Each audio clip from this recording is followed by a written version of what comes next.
on this edition of Sightings. In 1948, Captain Thomas Mantell died chasing a UFO.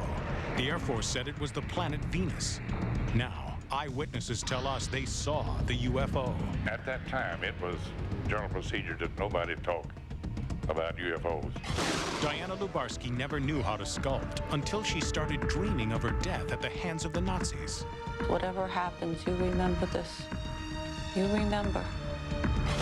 Right there. Bart Ellis believes he can finally prove that California's Olivas Adobe really is haunted. That's absolute evidence of life after death. The ancient Hawaiians believed they could predict natural disasters. Has this man uncovered their secret? And will recent discoveries of life on Mars turn speculation to fact?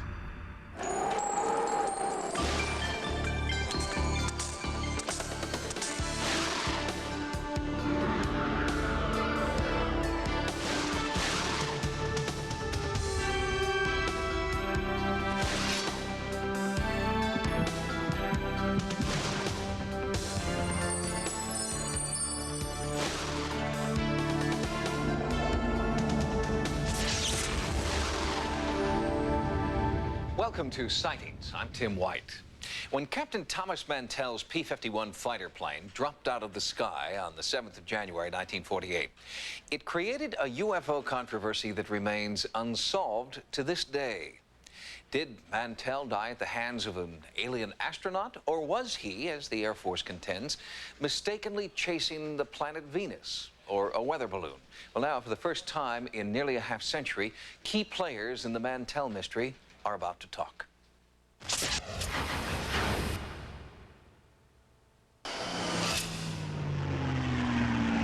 No one's ever going to convince me I didn't see it, because there were too many of us that did. At that time, it was general procedure that nobody talk about UFOs. On January 7th, 1948, high above the bluegrass pastures of rural Kentucky, National Guard Captain Thomas Mantell Jr. saw a UFO that he considered to be a serious threat to the security of the United States. Tower controllers at Godman Field, Fort Knox, saw it too and allowed Mantell to pursue the UFO. A decorated war hero, he had survived anti-aircraft fire in World War II, but Tommy Mantell would not return from this encounter. According to the original Air Force investigation of the crash, Mantell died not in pursuit of a UFO, but while mistakenly chasing the planet Venus. But now, nearly 50 years later, eyewitnesses to Mantell's death are speaking out publicly for the first time, and they have a very different story to tell. They described the object as being very large, metallic, round metallic object. Pilot Herb Kipp distinctly remembers hearing the term UFO to describe the object that would take Mantell's life. In 1948, I was a control tower operator at Stanford Field. We got a phone call from Godwin Tower, and he asked if we had any P-51s in the area, and I said, "Why, what's the problem?" He said, "We have a UFO hovering over our airport." And I thought somebody was playing a joke on me or something, and I kind of snickered a little bit. And this other voice came on and said, "This is Colonel so-and-so, and I'm the base commander. And Mr. Kipp, this is no drill. This thing is hovering right over the airport." Along with the base commander in the tower at Godman Field that day was Base Intelligence Officer Captain James Dusler. The UFO was in the air for 4 hours, and it didn't move, it just stayed there. We were looking at something and didn't know what in the world we were looking at. At the time of the sighting, Captain Mantell was leading a squadron of P-51s for the Kentucky National Guard. Over Godman Field, there was no longer anything routine about this mission. Mantell was requested to pursue this unidentified flying object. A retired Air Force Reserve captain, Tabor has researched the Mantell case for 15 years. One of the pilots in the flight, Al Clements, said to him, "Tommy, you don't have any air, you can't do this." Mantell replied back, "Al, don't worry about it, it's not a problem." They continue on up. Clements finally caught onto it himself. He described it as a large glowing object. He said, my two wingmen are coming in. We want hot guns, and we want them now. According to air traffic controller Quentin Blackwell, Mantell ordered the other planes back to load on live ammunition while he continued to climb toward the UFO. Only this man is still alive to describe what happened next. He is telling his story for the first time since 1948. The day of the Mantell crash, I was 6 years old. My mother was taking clothes in off the line. She'd been watching a bright light in the sky. We heard a loud plane, and we saw this fighter plane coming in below the bright light. Got pretty close to it, and all of a sudden it went straight up at it. And then when he got all the way to it, he leveled off and flew away from it to the west. Mantell's plane smashed into the ground, going in excess of Mach 1. Captain Dusler was among the first investigators on the scene. As a seasoned intelligence officer, Dusler had been at many crash sites before, but this one was extraordinary and deeply disturbing. There wasn't a drop of blood anyplace. Now, I talked to one of the coroner people. It was odd because there was no blood. Odd because there was no fire. I don't ever recall seeing a crash like that or as serious as that that didn't have a fire. I never saw his body because the coroner had taken it away. No one at the funeral home saw the body. It was in a black leather bag, and then it was sealed inside a lead coffin. The body was buried on the 10th of January, 1948, 3 days after the accident. Certainly a closed coffin funeral. But again, we have a question. Was there even a body in that black leather bag? No one saw the remains. Despite official denials, there is ample evidence that the Air Force sent a special UFO investigative team from Wright-Patterson Air Force Base in Ohio to the Mantell crash site. Sightings has obtained memos indicating that Colonel H.M. McCoy, Chief of Air Force Intelligence at Wright-Pat, and his investigator, Al Loading, were attempting to gather information on the flying disc Mantell was chasing. One memo contains a transcription of Loading's request for information about Captain Dusler. He was the only man assigned to, as he called it, Saucer Project. He had file case after file case after file case filled with reports. One of the keys to solving this case comes from finding out more information about the Air Force intelligence team that was sent to investigate this incident. Who is Mr./Dr. Loading? One of the intriguing operatives in the early Project Sign, which had to do with UFO investigations, was a civilian engineer employed at Wright-Patterson named Alfred Ludding. Alfred Ludding was originally part of T3 engineering design, but he was assigned very early in the game, in July of 1947, to work on flying discs for the intelligence group. Michael Swords is a natural sciences professor at Western Michigan University and is the editor of the highly regarded Journal of UFO Studies. He has uncovered an intriguing link between Wright-Patterson, the mysterious Mr. Loading, and real-life flying saucers. Al Ludding, for reasons that we don't know, early in July of 1947, designed a flying disc-shaped craft, which, although he was not allowed to patent it at that time, ultimately got a patent for in the early 1950s. In 1952, Alfred C. Loading was granted a U.S. patent for this low aspect ratio aircraft design. The craft's flying saucer shape raises many intriguing questions. Was Loading's design a flight of fancy? Or was he inspired by something he had actually seen during his tenure in Air Force intelligence? If we can answer these questions, if we can find out their background, then we can have a little bit more information that could answer as to whether this was an extraterrestrial vehicle. But the solution to the Mantell mystery is unlikely to come from the one source that probably knows the truth.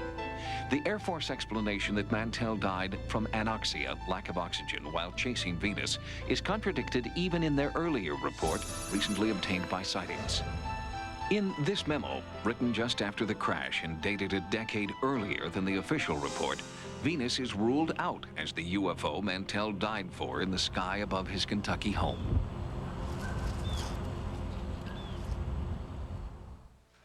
The Mantell case is important for many reasons, including one that not many people know about. It was the Mantell case that launched the career of the grandfather of ufology. J. Allen Hynek, the originator of the term close encounters, was a little-known astronomy professor at Ohio State University when he was called in by the Air Force to consult on the Mantell case. And the rest, as they say, is history. Next, in another life, she committed the ultimate act of mercy. I hit her in the back of the head and killed her.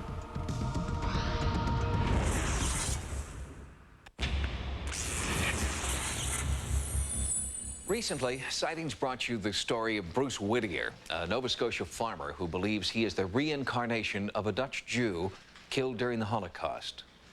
Bruce is just one of a number of people now coming forward with similar stories. In this report, we introduce you to an artist whose own odyssey into the phenomenon began with a series of strange dreams. Dreams, she says, that hit her like 5,000 jigsaw puzzles.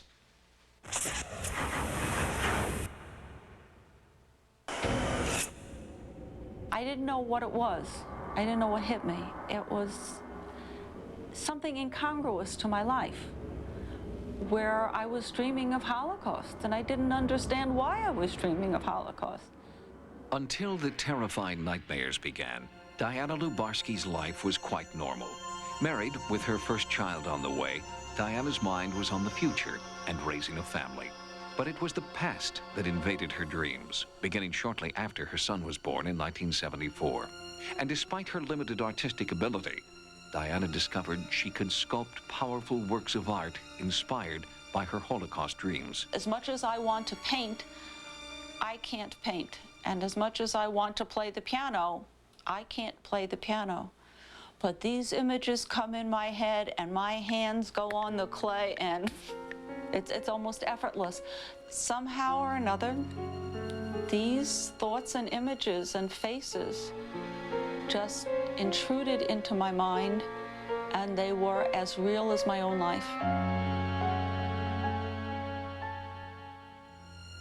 They are so real, in fact, that Diana has gradually come to believe that she is not merely dreaming, but is also remembering real-life events from a past life, a life she must now preserve for posterity. Author and Judaic scholar Rabbi Yonasan Gershom has studied Diana's link to the Holocaust. When I first saw the photographs of the sculptures that Diana lent to me, I was moved to tears. But that could not compare with how I felt when I actually saw the sculptures in person. She has captured in clay the essence of the Holocaust. They're not skeletons, they're not piles of bodies, but they are very human portrayals of what people might have experienced. Although Diana is Jewish, she had never been strictly observant, and no one was more surprised by the wrenching images she was creating than her family and friends. I know what her life experience is during this life, and I know that she wasn't reading books about the Holocaust or, looking at photos or anything like that. That was not happening. This just came out of her head.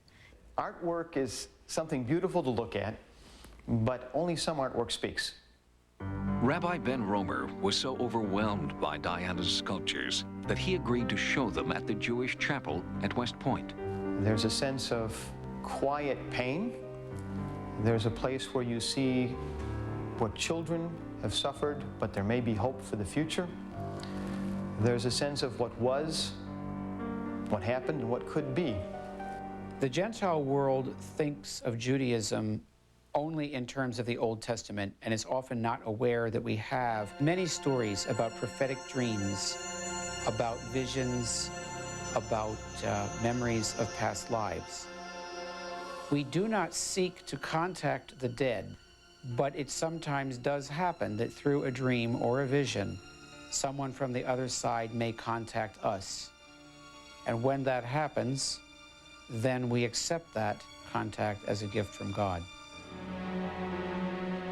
And what began for Diana as random, frightening images eventually came into a sharp and very personal focus. The first image is of a family, a husband, wife, son, daughter, very happy. Time passes. Things have changed. The door slams open. The Gestapo comes in and grabs them, throws them out into the street with other people. Again, time passes. There's a train. It's a cattle car. I don't know what's happening. I'm frightened. And I'm sitting on the ground, and I'm with an old man. I believe him to be a rabbi, and he holds my hand and he says, whatever happens, you remember this. You remember. Diana, as a young German mother, dreamed of telling the rabbi she would always remember. Again, time passes. We're in a pretty awful place. And I was digging in the dirt. And I found a rock. And I dug it out. I love my children and my family very dearly. But we were dying. I called my daughter over and told her we would play a game. And with every ounce of strength I had, I hit her in the back of the head and killed her. She would die by my hand, not by anybody else's.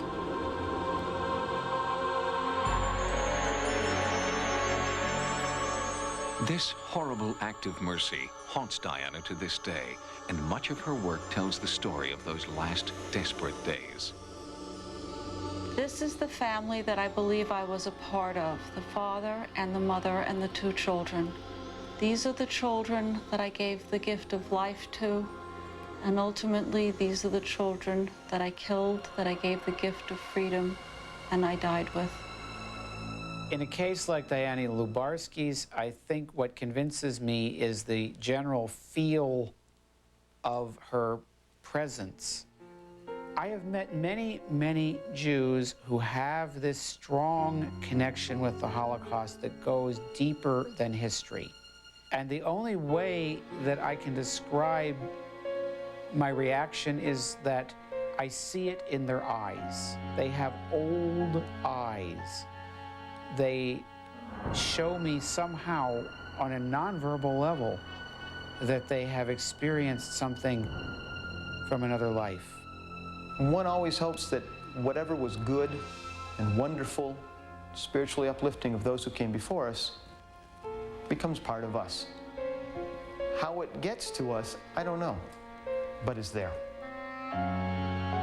Although Diana's dreams have been painful, she believes that there is a reason beyond knowing why she has been chosen to speak for the dead.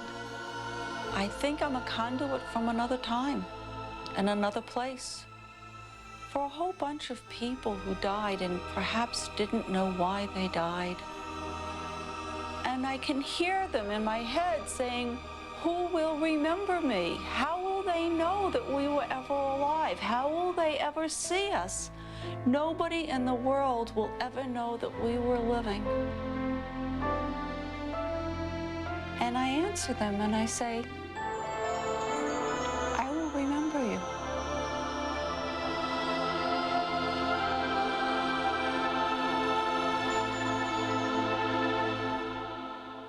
While there are many people now coming forward who believe that they are the reincarnated souls of Holocaust victims, it's important to remember that the horror of the Nazi death camps is not ancient history. There are still thousands of Holocaust survivors alive today, and their stories need to be heard also. Next, leading experts present their best case for the existence of UFOs. And science discovers how the universe might have been seeded with life.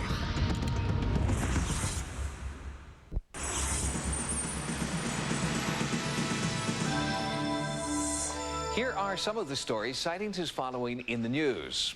Last year, the wife of an ambassador went to one of the richest men in the world and asked for money to fund a special investigative report. Lawrence Rockefeller gave Mrs. Galbraith the money.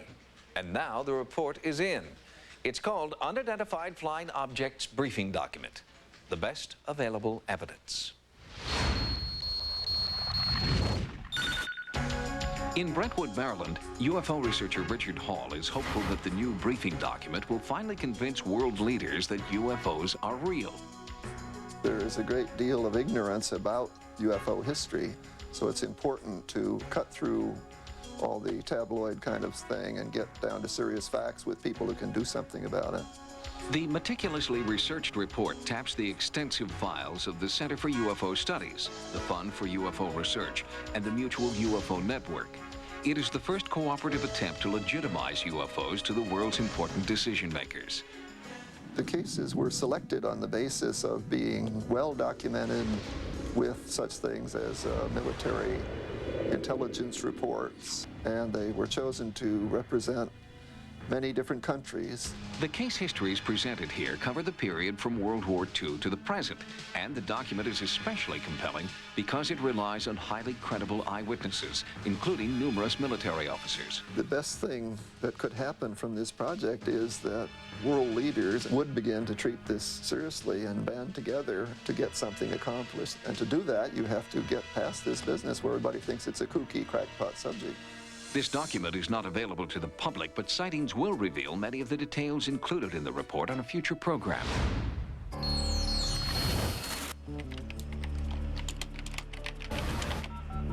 On the World Wide Web, the Millennium Matters is the Internet's New Age manual for the year 2000 and beyond.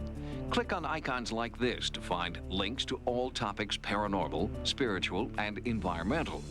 In Gaia, there are earthquake predictions and seismograms when they happen. Call up U Formation to acquaint yourself with the alien faces of the past, present, and future. And then relax in The Sanctuary with herbal remedies, yoga, and, the editor's hope, a spiritual reawakening. To access the Millennium Matters on the World Wide Web, the address is www.m-m.org/tilde/jz/intro.html.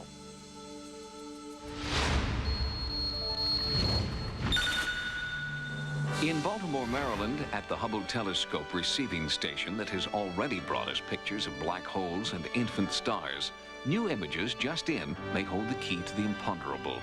How was our galaxy born?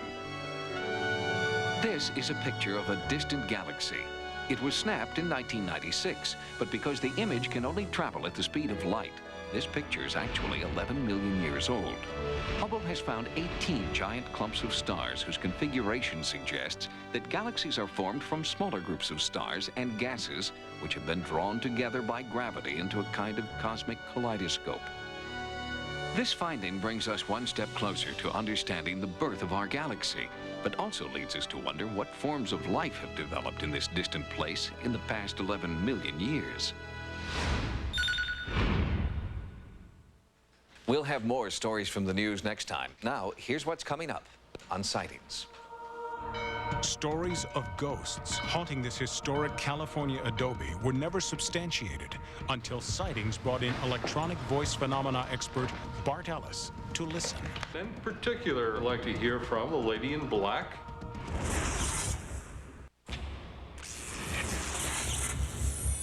Many paranormal investigators are now moving away from traditional theories about ghosts to study a phenomenon known as residual haunting. This is the belief that certain haunted places, especially historic places, retain energy from the past that continues to replay in the present. Investigators believe this residual energy creates a kind of psychic wound in the environment that never heals.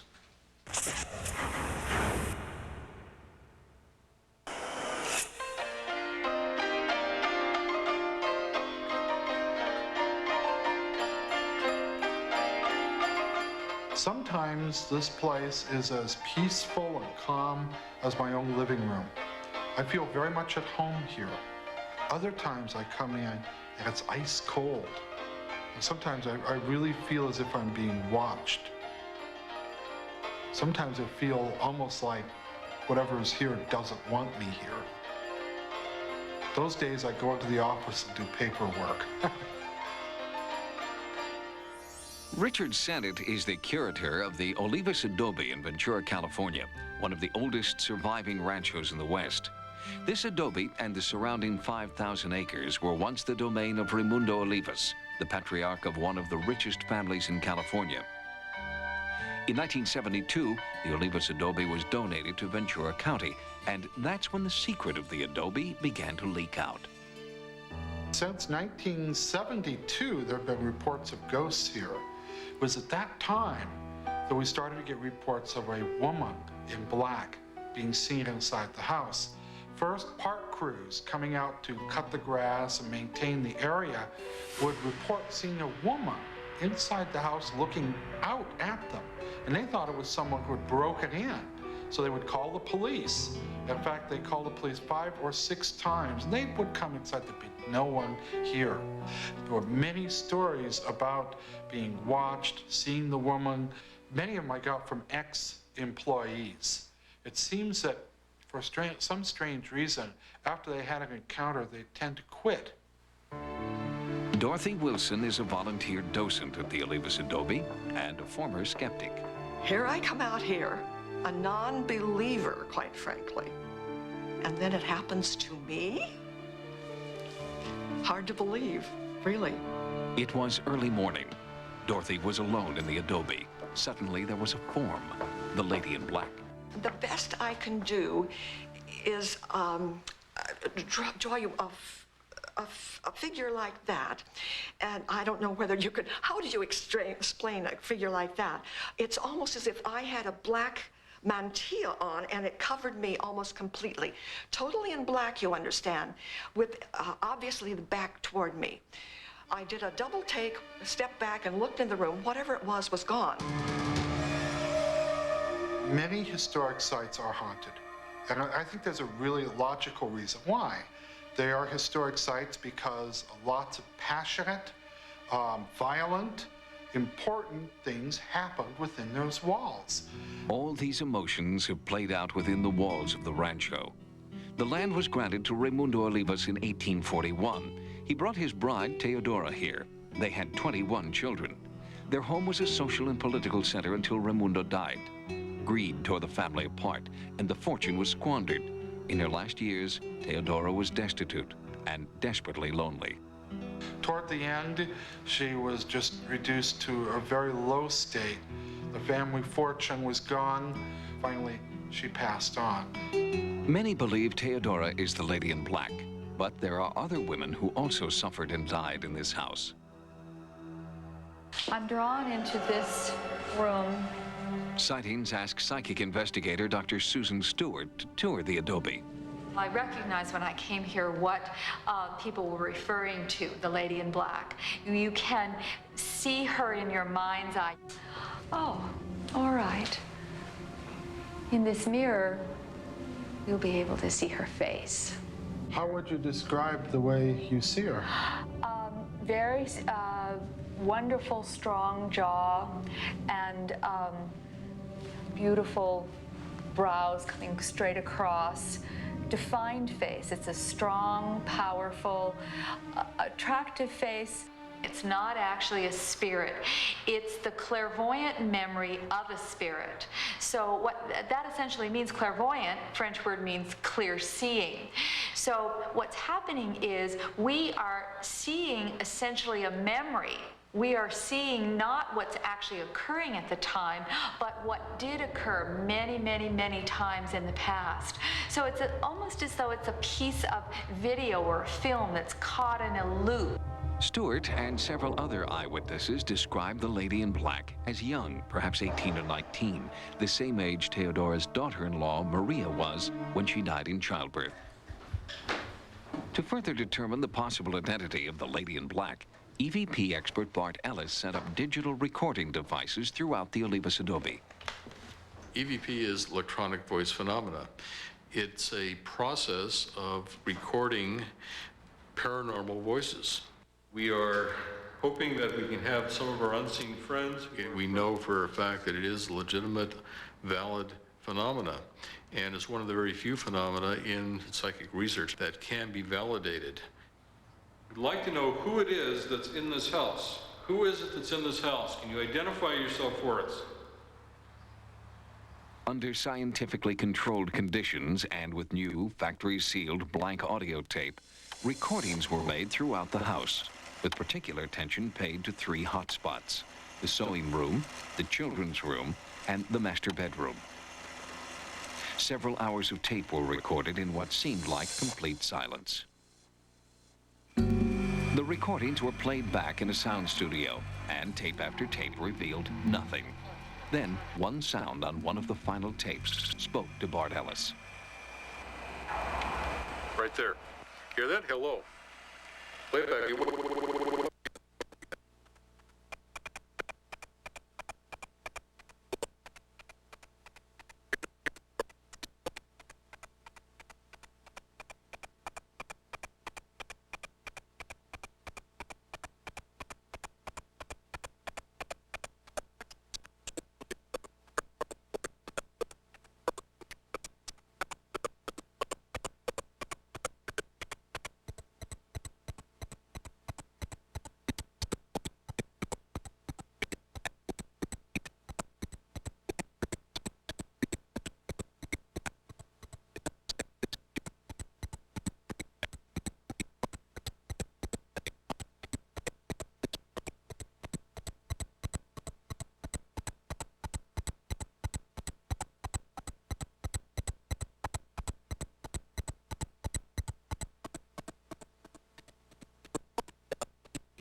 Recently, the U.S. Geological Survey began predicting the probable locations and magnitudes of earthquakes in Northern California.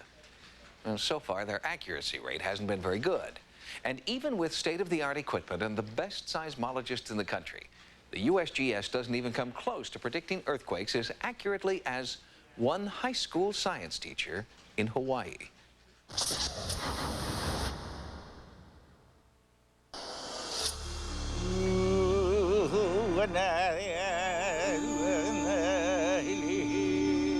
Will the heavens weep and the earth will grow? The earth will quake, the earth will vibrate, the earth will move, and life will begin again. After more than 1,000 years here, Native Hawaiians believe that they have learned to hear the earth when she speaks and to watch the skies for what will come. Folklore tells of priests who knew when the rain would fall, the wind would blow, and the earth would shake. They have what we call Hua'ailona, omens or portents, and many of our priests and our elders would look and see these symbols in the skies. On Oahu, at Damien Memorial High School, ancient tales of accurate predictions of earth changes captivated high school teacher and religion chairman Mike Lee. For fun, he began to see if he could develop a scientific prediction method based on the old ways of the Hawaiian priests, the kahunas. The ancient Hawaiians believed that Pele, the fire goddess, was able to cause earthquakes through volcanic eruptions. When Lee learned that Pele's sacred name translates as the moon in the flames, he used a simple computer program to search for connections between the moon and earthquakes. I can take a vantage point from the moon and see where the earth is at a particular time in history. At first, the connection just wasn't there. There had to be more to the ancient method than plotting the position of the moon in relation to the earth. There had to be something Lee was missing.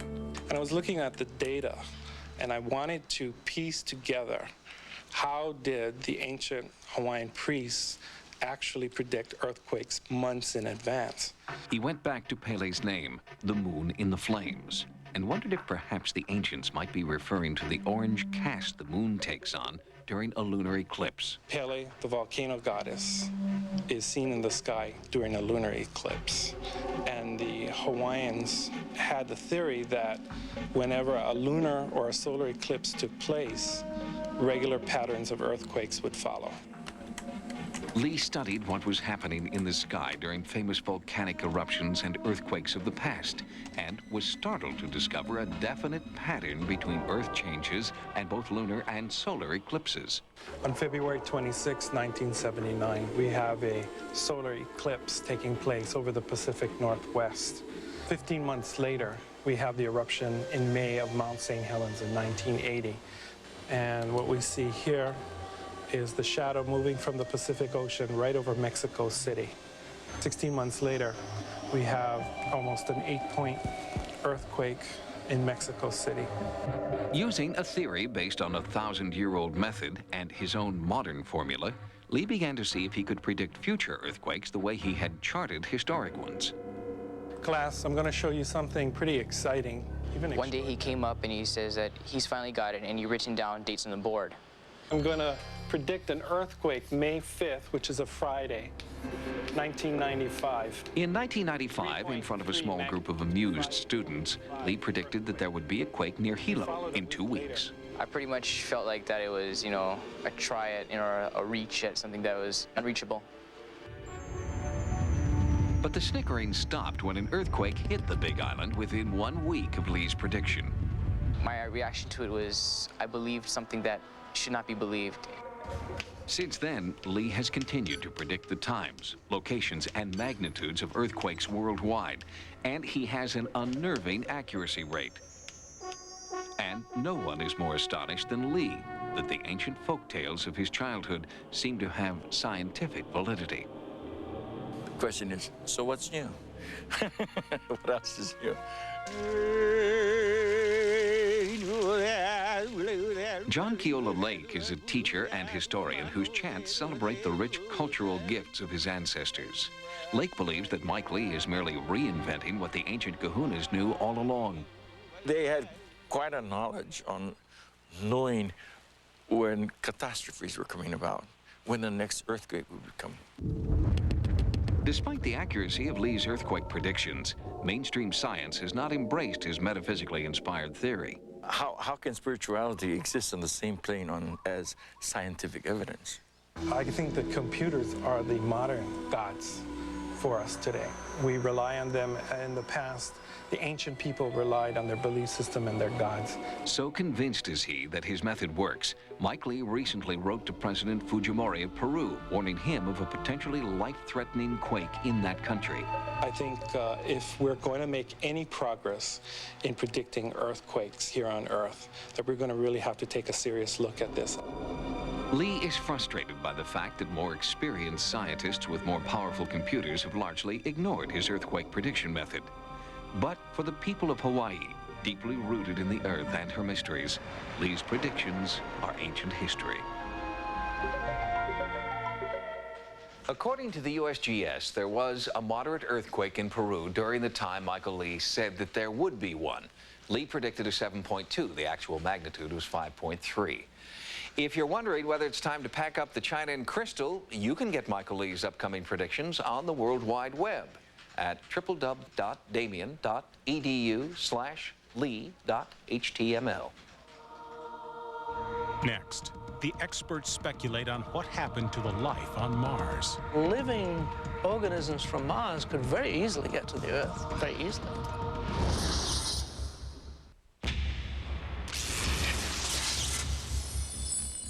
August 7th, 1996 will go down in history as the day NASA told the world what many people said they already knew. Breathless with excitement, NASA Chief Dan Golden declared August 7th the day we open the door to other worlds. For the first time, a U.S. government official was openly admitting the possibility of life on Mars. And it all started with one little rock. Antarctica, 1984.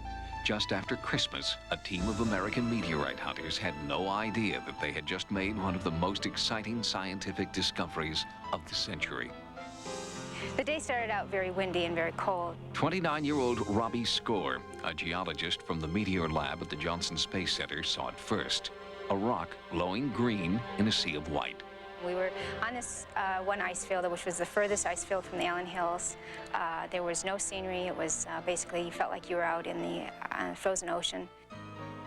The team collected nearly 100 meteorites on their expedition, but Robbie remembered finding this one. She found it almost by accident while the group was out joyriding on their snowmobiles during a well-deserved break.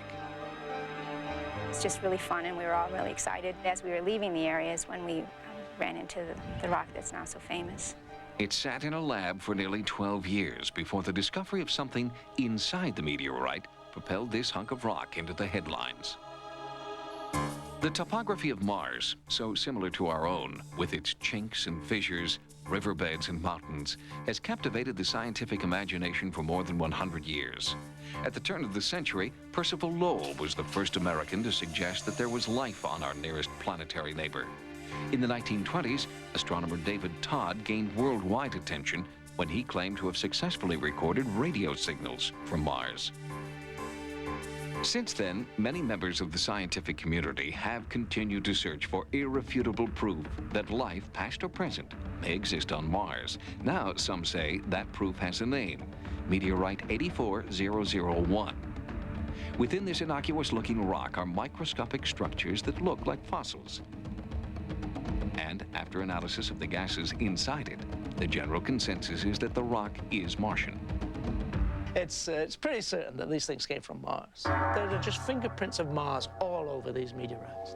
Dr. Michael Carr is a geologist whose work with NASA and the exploration of Mars began in 1971 with the Mariner 9 mission. Dr. Carr and his colleagues are convinced that the Earth is littered with pieces of Mars. So how did they get to the Earth? Well, it seems pretty certain that these things were ejected from Mars by a large impact. All the bodies in the solar system are being impacted by meteorites all the time, and there are about 500 that fall on the Earth every day. So for millions of years, those pieces orbit around the sun, and eventually the Earth hit one of them. And that piece is what we now find in the laboratory, seems to contain microscopic fossils of possible past life on Mars. These images are at the center of the life on Mars debate. Structures inside the meteorite that many believe are the fossil remains of microorganisms. The possibility that these organisms ever existed on Mars furthers the provocative theory that life on Earth and Mars were once evolving simultaneously. Back in the early days of Mars was very similar to the Earth, and that has led to speculation over the years that maybe life got started on Mars as well as on the Earth. Yes, it's conceivable. The finding of these meteorites has caused all kind of speculation. And so living organisms from Mars could very easily get to the Earth, very easily. So yes, life could have started on Mars and ended up flourishing on Earth. Could it be that life on Mars has come full circle? Have we met the Martians? And are they us? If it turns out that life evolved independently on Mars, the implications are tremendous. And that means to me that the universe ought to be crawling with life. Today, Rock 84001 speaks to us across all those billions of years and millions of miles.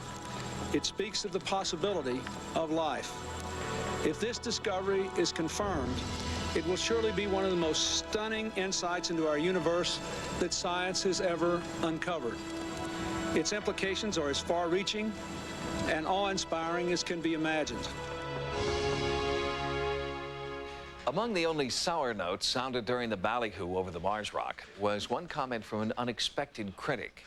When asked to comment on the importance of the Mars rock, Ray Bradbury, author of Martian Chronicles and a lifelong science fiction visionary, had a simple two-word answer. Bradbury said, "It's stupid." If you've had a paranormal experience, please write to us at Sightings. Sightings can also be contacted at America Online at keyword Sightings. Download images, sounds, and QuickTime clips from Sightings episodes. On the internet, access information about sightings and the paranormal at sci-fi.com/sightings. Until next time, remember, no mystery is closed to an open mind. For Sightings, I'm Tim White.